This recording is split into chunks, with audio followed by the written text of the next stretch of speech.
فرض نماز جماعت سے ادا کرنا اکیلے پڑھنے سے 27 درجے افضل۔ اللہ پاک با جماعت نماز پڑھنے والوں کو محبوب رکھتا ہے، یعنی پیارا رکھتا ہے۔ اللہ پاک اور اس کے فرشتے با جماعت نماز پڑھنے والوں پر درود بھیجتے ہیں۔ اللہ کا درود بھیجنا کیا ہے؟ رحمت نازل کرنا۔ فرشتوں کا درود کیا ہے؟ رحمت کی دعا کرنا۔ نماز ادا کرنے والوں کی شان و شوکت دیکھ کر اہل محشر رشک کریں گے، اس کے گناہ بخشے جائیں گے، آنے والے کو ہر قدم کے بدلے ثواب ملے گا۔ مسجد کی طرف جانے والے کے ہر قدم پر ایک درجہ بلند ہوتا ہے، ایک گناہ مٹایا جاتا ہے۔ اللہ کریم اس کے لیے صبح و شام جنت میں مہمانی کا اہتمام فرمائے گا۔ نماز کے لیے اٹھنے والا ہر قدم صدقہ ہے۔ جب تک نماز کا انتظار کرتے رہو گے خیر یعنی بھلائی پر رہو گے۔ اللہ پاک کی حفاظت میں رہے گا جو جماعت سے نماز پڑھے گا۔ اللہ پاک کی خوشنودی کا ذریعہ ہے نمازوں کو جماعت کے ساتھ ادا کرنا۔ جو نماز با جماعت ادا کرتا رہے گا شیطان سے محفوظ رہے گا۔ قیامت کے روز اسے عرش کا سایہ نصیب ہوگا۔ قیامت کے روز اللہ کے عرش کے سوا کوئی سایہ نہیں ہوگا، اور سورج 1 میل پر آ کر آگ برسا رہا ہوگا، اس کی پشت نہیں چہرہ ہوگا، زمین تانبے کی ہوگی، جسم پر کپڑا نہیں ہوگا۔ تو بڑا ہی سعادت مند اور خوش نصیب ہوگا جس کو عرش کا سایہ نصیب ہوگا۔ جن خوش نصیبوں کو قیامت کے روز عرش کا سایہ نصیب ہوگا ان میں وہ بھی ہیں جو نماز کو جماعت کے ساتھ ادا کرنے والے ہیں۔ جو نماز جماعت کے ساتھ ادا کرتے ہیں انہیں جہنم سے نجات ملے گی، منافقت سے نجات نصیب ہوگی، غفلت سے نجات نصیب ہوگی۔ جو جماعت سے نماز پڑھتے ہیں ان کی آپس میں محبتیں بھی بڑھتی ہیں۔ با جماعت نماز کی تکبیر اولا پانا 100 اونٹنیاں پانے سے بہتر ہے۔ خدا سب نمازیں پڑھوں با جماعت، کرم ہو پے تاجدار رسالت۔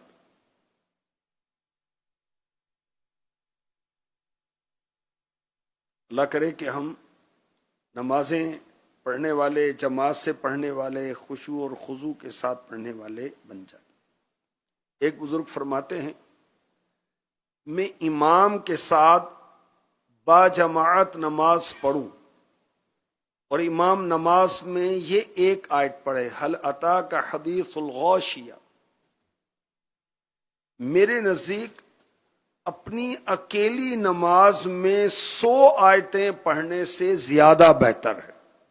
اکیلے نماز پڑھوں، 100 آیتیں پڑھوں، مگر امام صاحب کے ساتھ میں نماز پڑھوں اور امام صاحب صرف ایک آیت پڑھیں تو پھر بھی میں امام صاحب کے ساتھ نماز پڑھنا یعنی جماعت کے ساتھ نماز پڑھنے کو بہتر جانتا ہوں۔ اللہ والوں کا جماعت کا اہتمام کرنا کیسا تھا؟ امام اعظم رحمۃ اللہ تعالی علیہ کے دونوں عظیم شاگرد حضرت سیدنا امام ابو یوسف اور حضرت سیدنا امام محمد رحمۃ اللہ تعالی علیہما کے شاگرد حضرت سیدنا محمد بن سماعہ 103 سال کی عمر پائی۔ انہوں نے روزانہ 200 نفل پڑھا کرتے تھے اور نماز کو باجماعت ادا کرنے کا جذبہ کیسا تھا؟ سبحان اللہ۔ فرماتے ہیں 40 سال تک میری ایک مرتبہ کے علاوہ کبھی تکبیر اولا فوت نہیں ہوئی۔ کب فوت ہوئی؟ جب والدہ کا انتقال ہوا، اس وقت کی جماعت چھوٹ گئی۔ فرماتے ہیں میں نے اس خیال سے کہ جماعت کی نماز کا 25 گنا ثواب ملتا ہے 25 کی بھی روایت ہے, 27 کی بھی روایت. وہی نماز میں نے اکیلے 25 مرتبہ پڑھی کہ وہ ثواب مجھے حاصل ہو جائے. پھر مجھے کچھ غنودگی, اونگ آ گئی. کس نے خواب میں آ کر کہا 25 نمازیں تو تم نے پڑھ لیں, مگر فرشتوں کی آمین کا کیا کرو گے؟ اللہ اکبر. 25 مرتبہ نماز پڑھی, دعا اور فاتحہ کے بعد آمین کہی جاتی ہے. آمین کا معنی ہے ایسا ہی ہو. فرشتوں کی آمین کی بھی کیا بات ہے. میرے آقا صلی اللہ علیہ وآلہ وسلم نے فرمایا, امام غیر المغضوب علیہم ولا الضالین کہے تو آمین کہو. جس کا قول یعنی آمین کہنا فرشتوں کے قول یعنی کہنے کے موافق یعنی مطابق ہو گیا, اس کے پچھلے گناہ بخش دیے جائیں گے. سبحان اللہ. اللہ ہمیں نماز باجماعت کا ذوق اور شوق نصیب فرمائے.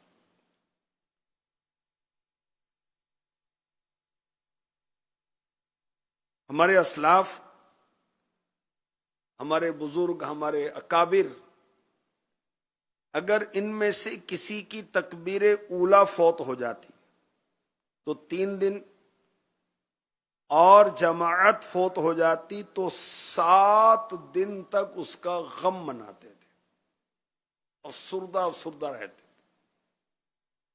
صحابی ابن صحابی حضرت سیدنا عبداللہ بن عمر رضی اللہ عنہما کی کبھی جماعت نکل جاتی تو دوسری نماز تک نفلیں پڑھتے رہتے.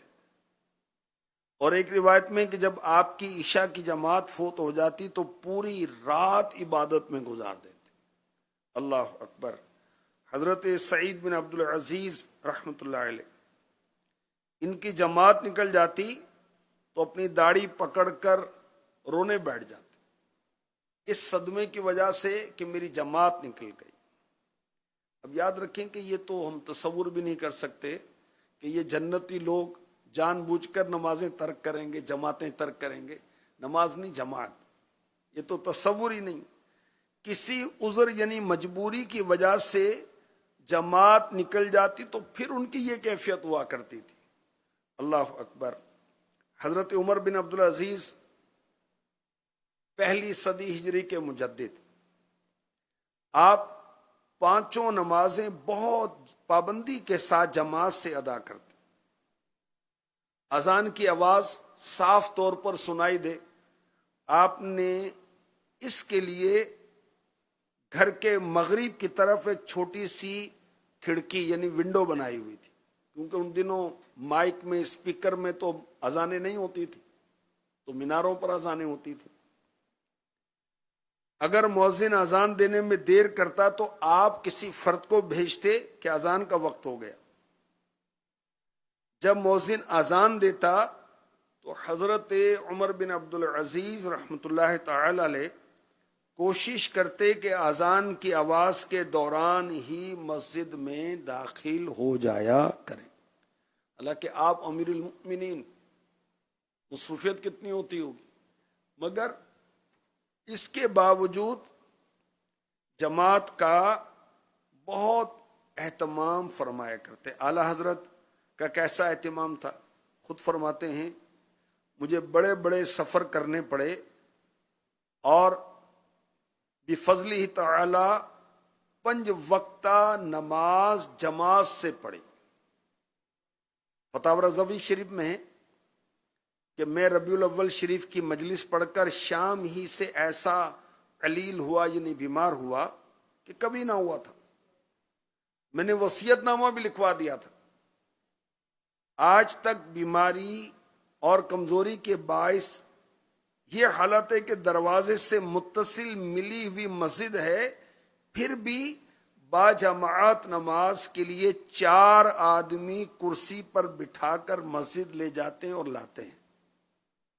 یہ اعلیٰ حضرت طبیعت کی ناسازی کی وجہ سے خود چل کر مسجد میں جماعت پانے کے لیے نہ جا پاتے تو کرسی پر بٹھا کر 4 افراد آپ کو اٹھا کر وہاں پہنچاتے تھے، نماز پھر بھی جماعت سے ہی ادا کرتے تھے۔ اور سفر میں بھی اعلی حضرت نماز باجماعت کا اہتمام کیا کرتے تھے، 5 نمازیں جماعت سے ہی ادا کرتے تھے۔ اللہ اکبر۔ امام غزالی رحمۃ اللہ تعالی علیہ لکھتے ہیں، پارہ 18 سورہ نور آیت نمبر 37، رجال لا تلہیہم تجارۃ ولا بیع عن ذکر اللہ واقام الصلاۃ وإيتاء الزکاة یخافون یوما تتقلب فیہ القلوب والابصار۔ وہ مرد جنہیں غافل نہیں کرتا کوئی سودا اور نہ خرید و فروخت، اللہ کی یاد اور نماز برپا رکھنے اور زکوٰۃ دینے سے ڈرتے ہیں اس دن سے جس میں الٹ جائیں گے دل اور آنکھیں۔ اس آیت مبارکہ کی تفسیر میں لکھا ہے کہ یہ وہ لوگ ہیں کہ ان میں کوئی لوہار ہوتا، چوٹ لگانے کے لیے ہتھوڑا اوپر اٹھائے ہوئے ہوتا، اذان کی آواز سنتا تو ہتھوڑا لوہے پر مارنے کے بجائے فوراً رکھ دیتا، چمڑے کا کام کرنے والا چمڑے میں سوئی ڈالے ہوئے ہوتا، اذان کی آواز اس کے کانوں میں پڑتی تو سوئی باہر نہیں نکالتا، وہیں چھوڑ دیتا اور با جماعت نماز کے لیے مسجد کی طرف چل پڑتا۔ ایسا جذبہ تھا نماز کو جماعت کے ساتھ ادا کرنے کا۔ ہمارے پیارے آقا مکی مدنی مصطفیٰ صلی اللہ علیہ وآلہ وسلم نے حضرت عثمان بن مظعون رضی اللہ عنہ ان سے فرمایا، جس نے فجر کی نماز باجماعت پڑھی پھر بیٹھ کر اللہ پاک کا ذکر کرتا رہا یہاں تک کہ سورج نکل آیا، اس کے لیے جنت الفردوس میں 70 درجے ہوں گے۔ ہر 2 درجوں کے درمیان اتنا فاصلہ ہوگا جتنا ایک سدھایا ہوا یعنی ٹرینڈ تیز رفتار عمدہ نسل کا گھوڑا 70 سال میں طے کرتا ہے۔ جس نے ظہر کی نماز باجماعت پڑھی اس نے جنات عدن میں 50 درجے ہوں گے اس کے لیے۔ ہر 2 درجوں کے درمیان اتنا فاصلہ ہوگا جتنا ایک سدھایا ہوا یعنی ٹرین تیز رفتار عمدہ نسل کا گھوڑا 50 سال میں طے کرتا ہے۔ جس نے عصر کی نماز باجماعت پڑھی اس کے لیے اولاد اسماعیل میں سے ایسے 8 غلام آزاد کرنے کا ثواب ہوگا جو بیت اللہ کی دیکھ بھال کرنے والے ہوں۔ جس نے مغرب کی نماز باجماعت پڑھی اس کے لیے حج مبرور اور مقبول عمرے کا ثواب ہوگا۔ جس نے عشاء کی نماز باجماعت پڑھی اس کے لیے لیلۃ القدر میں قیام یعنی عبادت کے برابر ثواب ہوگا۔ حج مبرور، حج مبرور کیا ہے؟ مقبول حج، وہ حج جس میں کوئی گناہ نہ کیا جائے۔ اور مفتی احمد یار خان نعیمی رحمۃ اللہ تعالی علیہ نے ایک جگہ لکھا، حج مقبول و مبرور وہ ہے جو لڑائی جھگڑے گناہ ریا سے خالی اور صحیح ادا کیا جائے۔ ہمارے پیارے آقا صلی اللہ علیہ وآلہ وسلم نے فرمایا، جس نے ظہر کی نماز باجماعت پڑھی اس کے لیے اس جیسی 25 نمازوں کا ثواب اور جنت الفردوس میں 70 درجات کی بلندی ہے۔ ارشاد فرمایا، جس نے پیارے آقا علیہ الصلوۃ والسلام نے ارشاد فرمایا، جس نے عشاء کی نماز باجماعت پڑھی اس نے گویا تمام رات نماز پڑھی، اور جس نے فجر کی نماز باجماعت پڑھی اس نے گویا سارا دن نماز پڑھی۔ ارشاد فرمایا صلی اللہ تعالی علیہ وسلم، جس نے فجر و عشاء کی نماز باجماعت پڑھی اور جماعت سے کوئی بھی رکعت فوت نہ ہوئی اس کے لیے جہنم و نفاق سے آزادی لکھ دی جاتی ہے۔ اللہ کریم نصیب کرے ہم نمازیں پڑھیں اور ساری پڑھیں اور جماعت سے پڑھیں اور ہمیشہ پڑھیں۔ نماز جماعت سے پڑھنے کی کچھ حکمتیں جو مفتی احمد یار خان نعیمی رحمۃ اللہ تعالی علیہ نے لکھی۔ آپ فرماتے ہیں جماعت میں دینی اور دنیاوی بہت سی حکمتیں ہیں۔ دنیاوی حکمتیں، جماعت کی برکت سے قوم میں تنظیم یعنی ڈسپلن رہتا ہے۔ مسلمان اپنے ہر کام کے لیے امام کی طرح صدر اور امیر چن لیا کریں، پھر امیر کی ایسی اطاعت کریں جیسے مقتدی امام کی کرتا ہے۔ جماعت سے آپس کا اتفاق بڑھتا ہے۔ روزانہ 5 بار کی ملاقات اور دعا سلام دل کی عداوت یعنی دشمنی دور کرتا ہے۔ قوم میں پابندی اوقات کی عادت پڑ جاتی ہے کہ سب لوگ وقت جماعت پر جلدی جلدی آتے ہیں۔ جماعت سے تکبر کرنے والوں کا تکبر ٹوٹتا ہے۔ کس طرح کہ نماز میں بادشاہ فقیر سارے ساتھ ساتھ ہی کھڑے ہوتے، غریب مالدار سارے۔ مسجد ہماری کمیٹی گھر یا دارالشورا ہے جہاں جمع ہو کر مسلمان اہم دینی مشورہ کر سکتے ہیں۔ گویا مسجد میں روزانہ محلے کی 5 کانفرنسیں ہوتی ہیں۔ مسجد نبوی ہی سے اسلامی فوج نکل کر اسلام کی خاطر جنگ کے لیے جایا کرتی تھی۔ دینی فائدے، اگر جماعت میں ایک کی نماز قبول ہو گئی تو سب کی قبول ہے۔ جماعت میں گویا مسلمانوں کا وفد ڈیلیگیشن اللہ کی بارگاہ میں حاضر ہوتا ہے، اور ظاہر ہے کہ حاکم کے ہاں تنہا شخص کے مقابل وفد کا زیادہ احترام ہوتا ہے۔ جماعت میں انسان رب عز و جل کی کچہری میں وکیل یعنی امام کے ذریعے عرض و معروض کراتا ہے، جس سے بات کا وزن بڑھ جاتا ہے۔ مسجد کی طرف آنے جانے میں ہر قدم پر 10 نیکیاں ملتی ہیں۔ جماعت سے آدمی کو دینی پیشوا علماء صوفیاء کا ادب سکھایا جاتا ہے۔ اعلی حضرت کے والد مفتی نقی علی خان، کیا گھرانہ اعلی حضرت کا ہے، سبحان اللہ۔ اعلی حضرت مفتی، اعلی حضرت کے والد مفتی، اعلی حضرت کے دادا مفتی، اعلی حضرت مفتی، اعلی حضرت کی اولاد میں مفتی در مفتی در مفتی، الحمدللہ۔ اعلی حضرت کے والد بھی مفتی اسلام ہیں۔ آپ فرماتے ہیں کہ سیدنا وہب بن منبہ رحمۃ اللہ علیہ پچھلی صف میں کھڑے ہوتے اور کہتے میں نے توریت میں دیکھا ہے امت محمدی میں بعض مقبول لوگ جب سجدے سے سر اٹھاتے ہیں تو جو آدمی ان کے پیچھے ہوتے ہیں بخشے جاتے ہیں۔ سبحان اللہ۔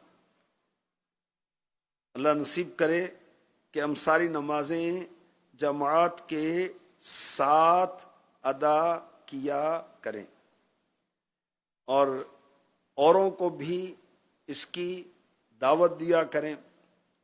جماعت معاف ہونے کی مجبوریاں بھی کچھ عرض کرتا ہوں۔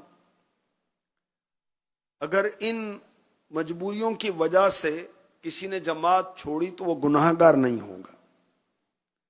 مریض جسے مسجد تک جانے میں مشقت ہو، اپاہج جس کا پاؤں کٹ گیا ہو، جس پر فالج گرا ہو، اتنا بوڑھا کہ مسجد تک جانے سے مجبور ہے، اندھا، اگرچہ اندھے کے لیے کوئی ایسا ہو جو ہاتھ پکڑ کر مسجد تک پہنچا دے، سخت بارش، شدید کیچڑ کا حائل ہونا، سخت سردی، سخت اندھیرا، آندھی، مال یا کھانے کے تلف یعنی ضائع ہو جانے کا اندیشہ، قرض خواہ یعنی قرض مانگنے والے کا خوف ہے، اور یہ نمازی تنگ دست ہے۔ ظالم کا خوف، پاخانہ یا پیشاب یا ریح کی شدید حاجت، کھانا حاضر نفس کو اس کی خواہش ہو، قافلہ چلے جانے کا اندیشہ، مریض کی تیمارداری یعنی مریض کی دیکھ بھال کی ذمہ داری کے جماعت کے لیے جانے سے اس مریض کو تکلیف ہوگی اور گھبرائے گا، یہ سب ترک جماعت کے عذر ہیں۔ اللہ کریم رحمت فرمائے، ہمیں نیکیوں کے لیے چست فرمائے اور ہم اچھی اچھی نیتوں کے ساتھ ساری نمازیں پڑھیں اور جماعت کے ساتھ ادا کیا کریں۔ صلو علی الحبیب صلی اللہ تعالی علی محمد، توبوا الی اللہ استغفر اللہ، صلو علی الحبیب صلی اللہ تعالی علی محمد۔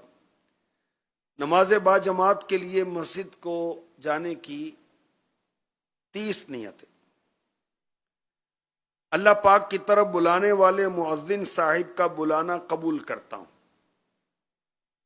نمبر 2، با جماعت نماز پڑھنے جاتا ہوں۔ نمبر 3، تحیۃ المسجد پڑھنے جاتا ہوں۔ 4، نفل اعتکاف کرنے جاتا ہوں۔ 5، مسجد کی زیارت کروں گا۔ 6، مسجد نظر آنے پر درود پاک پڑھوں گا۔ 7، راستے میں جو لکھا ہوا کاغذ پاؤں گا اٹھا کر ادب کی جگہ رکھ دوں گا۔ 8، جو راہ بھولا ہوگا اسے راستہ بتاؤں گا۔ 9، نابینا کا ہاتھ پکڑ کر اسے چلنے میں مدد کروں گا۔ 10، مسجد میں داخل ہوتے وقت سیدھا پاؤں اور باہر نکلتے ہوئے الٹا پاؤں۔ 12 اور 13 دونوں بار دعائیں پڑھوں گا۔ 14، نماز با جماعت میں مسلمانوں کی برکتیں حاصل کروں گا۔ 15، مسلمانوں کو سلام کروں گا۔ 16، کسی نے سلام کیا تو جواب دوں گا۔ 17، مسلمانوں سے مسکرا کر ہاتھ ملاؤں گا۔ 18، جو رشتہ دار ملیں گے ان سے خوش دلی کے ساتھ اچھے انداز سے مل کر صلہ رحمی کے ثواب کا حقدار بنوں گا۔ 19، علماء دین اور نیک مسلمانوں کا دیدار کروں گا۔ 20، جس مسلمان کو چھینک آئی اور اس نے الحمدللہ کہا تو اسے جواب میں یرحمک اللہ کہوں گا۔ 21، مریض ملا تو عیادت کروں گا، غم زدہ ملا تو تعزیت کروں گا۔ 23، جائز خوشی پانے والا ملا تو مبارکباد دوں گا۔ 24، وہاں علم والا ملے گا تو مسائل سیکھوں گا۔ 25، علم والا یہ نیت کر سکتا ہے جو نہیں جانتے ہوں گے ان کو مسائل بتاؤں گا، دین سکھاؤں گا۔ 26، نیکی کی دعوت دوں گا۔ 27، برائی سے منع کروں گا۔ 28، دو مسلمانوں میں جھگڑا ہوا تو حتی الامکان صلح کرواؤں گا۔ 29، جنازہ ملا تو نماز جنازہ پڑھوں گا۔ 30، موقع پایا تو 7 دفن تک جاؤں گا۔ یہ ساری نیتیں کر کے اگر ہم نماز کے لیے آئیں گے تو انشاءاللہ الکریم ان ساری نیتوں کا ثواب حاصل ہوگا اللہ کی رحمت سے۔ اللہ پاک رحمت فرمائے اور ہمیں نمازوں کی اور جماعت کی پابندی نصیب فرمائے۔ اللہم آمین بجاہ خاتم النبیین صلی اللہ تعالی علیہ وسلم۔